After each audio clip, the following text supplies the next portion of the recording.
ഇതിപ്പോൾ ഒരു വെടിക്ക് രണ്ട് പക്ഷി എന്ന് പറയുന്നതാണ് ഏറെക്കുറെ കേട്ടോ. രാവിലത്തെ കാപ്പിക്ക് ഉച്ചയ്ക്കത്തെ ചോറിനും ഒരേ കറി തന്നെ നമുക്ക് അടിപൊളിയായിട്ട് ചോറുണ്ണാനും പറ്റുവേ.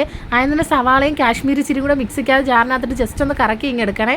എന്നിട്ട് എണ്ണയിലോട്ട് ഒഴിച്ച് നന്നായിട്ട് അതങ്ങ് വയറ്റണം. ആ ഒരു എണ്ണ അതിനകത്തോട്ട് നന്നായിട്ടങ്ങ് പിടിക്കണം. ഒന്ന് പിടിച്ച് വരുമ്പോഴത്തേക്കും അതിനകത്ത് കുറച്ച് പെരുംജീരകവും കൂടി ഇട്ട് കൊടുക്കാവേ.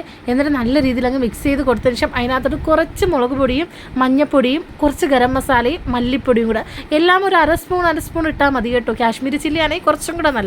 എന്നിട്ട് വേണ്ടുവോളം കറിവേപ്പില ഇഷ്ടമുള്ള അത്ര ഇടാവേ. അതും കൂടിയിട്ട് നമ്മൾ നന്നായിട്ടങ്ങ് ഇളക്കി കൊടുത്തുകൊണ്ടേ ഇരിക്കണം. തീ എപ്പോഴും ലോ ഫ്ലെയിമിൽ വെക്കാൻ മറക്കരുത്. എന്നിട്ട് നമ്മൾ വാളംപുളിയിൽ ഒരു ചെറുനാരങ്ങ വലുപ്പത്തിൻ്റെ വാളംപുളിക്കകത്ത് കുറച്ച് വെള്ളം ഒഴിച്ചിട്ട് മിക്സിയുടെ ജാറിനകത്ത് നന്നായിട്ട് അരച്ച് ഇതിലോട്ടങ്ങ് ഒഴിക്കണേ. എന്നിട്ട് ആവശ്യത്തിന് ഉപ്പും കുറച്ച് ഏറെ കുരുമുളക് പൊടിയും കൂടെ അങ്ങോട്ട് ഇടണം. ഇട്ടതിന് ശേഷം നമ്മളങ്ങോട്ട് നന്നായിട്ട് മിക്സ് ചെയ്യണം. കുരുമുളക് പൊടി ഇടുമ്പം വീട്ടിൽ തന്നെ പൊടിച്ച് കുരുമുളക് പൊടി ഇടാൻ നോക്കണം കേട്ടോ.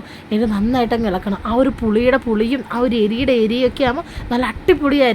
എന്നിട്ട് നമ്മൾ മുട്ടയില്ലേ ജസ്റ്റ് ഒന്ന് വരഞ്ഞ് ഇതിലോട്ടൊന്ന് ഇട്ട് കൊടുത്തിട്ട് ആ ഒരു മസാലയ്ക്കകത്ത് ഫുള്ളായിട്ട് അങ്ങോട്ട് മിക്സ് ചെയ്ത് കൊടുക്കണവേ.